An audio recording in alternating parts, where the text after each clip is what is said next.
Masih di lantai bursa pemirsa, bagaimana proyeksi pergerakan IHSG setelah transaksi perdagangan terhenti selama sepekan? Kita langsung saja berbincang dengan analis First Asia Capital, David Sutianto. Selamat pagi, David. Selamat pagi, Mbak. David, kalau kita melihat pembukaan di awal pekan ini setelah libur panjang, ini terkoreksi 0,67% di kisaran 5.055. Ini apakah sentimen politik yang tadinya kental menjadi bayang-bayang ini sudah mencair, David? Ya, betul. Jadi sentimen politik sepertinya sudah hampir tidak ada ya. Jadi hanya tinggal nunggu kabinet dan kemudian program-program juga sudah jelas. Selebihnya lagi orang lihat ke fundamental ekonomi sendiri. Dalam hal ini sepanjang libur kemarin itu kita banyak mengalami pelemahan, terutama di bagian rupiah yang turun hingga ke 11.800 di pasar spot di Singapura.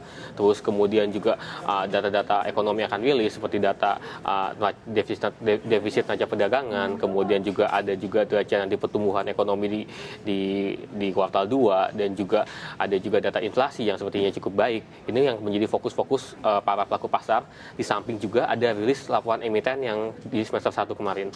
Oke, tapi kalau kita ulas dari segi emiten, laporan kinerja sudah sebagian besar sudah keluar di semester 1. Ini penurunan ini memang berdampak negatif terhadap pergerakan pasar sendiri? Iya, jadi seperti yang kita lihat dari rilis laporan emiten sepanjang semester 1 kemarin, banyak emiten yang tidak bisa achieve targetnya seperti yang tahun lalu mereka rencanakan ya. Banyak yang labanya mengalami penurunan pertumbuhan laba, bahkan ada juga yang mengalami banyak juga yang sampai defisit, artinya lebih kecil labanya daripada tahun lalu. Hal ini juga berpengaruh kepada indeks karena kenapa? Karena orang ekspektasi tetap tahun ini tuh kita mengalami pertumbuhan untuk laba sendiri juga masih cukup tinggi gitu.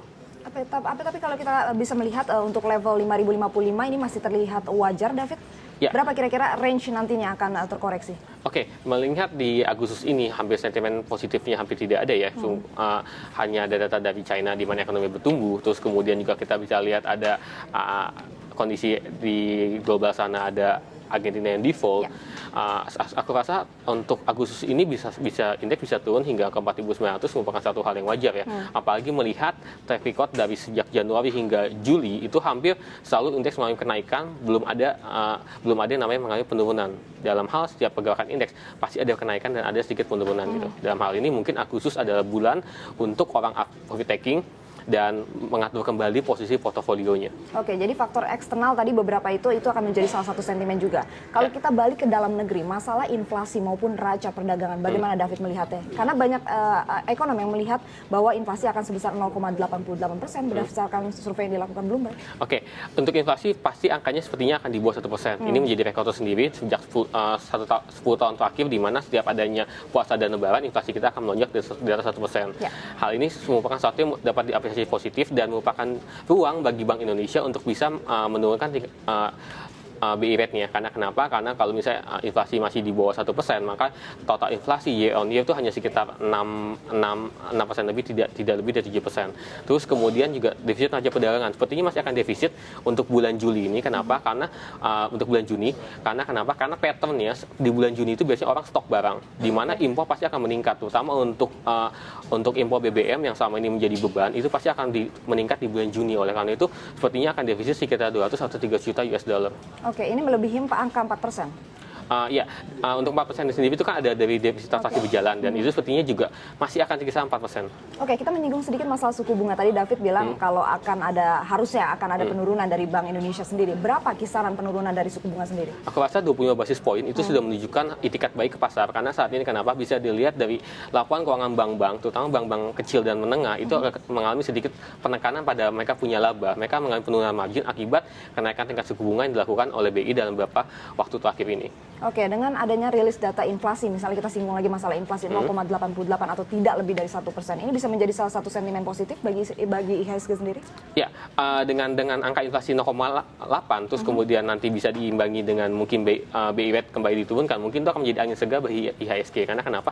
Karena saat ini IHSG cukup berada dalam tekanan, terutama setelah angka pertumbuhan GDP kita anjlok hingga ke 5,2. Di kuartal 2 ini diprediksi angkanya sekitar 5,4%, dan aku rasa itu cukup menolong karena nanti overall hingga akhir tahun target dari First Asia kemudian dari riset kami itu menunjukkan kira-kira GDP kita bisa mencapai 5,4%.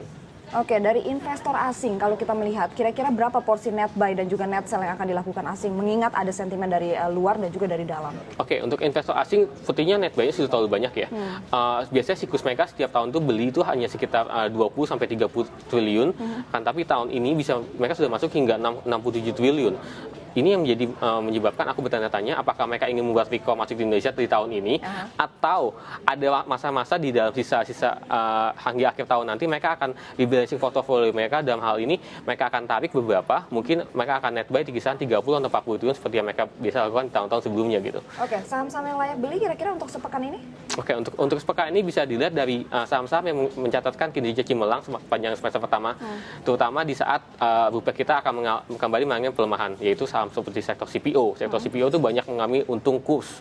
Karena kenapa? Karena mereka jual dalam US dollar, kemudian di sini biayanya dalam rupiah. Terus kemudian juga selain itu juga sektor konsumsi akibat dari lebaran juga masih akan menjadi sentimen positif karena drivernya juga cukup baik untuk sektor konsumsi dan sektor retail. Baik, kalau gitu terima kasih banyak nih David atas perbincangannya bersama kami di Lantai Bursa dan selamat pagi David. Selamat pagi.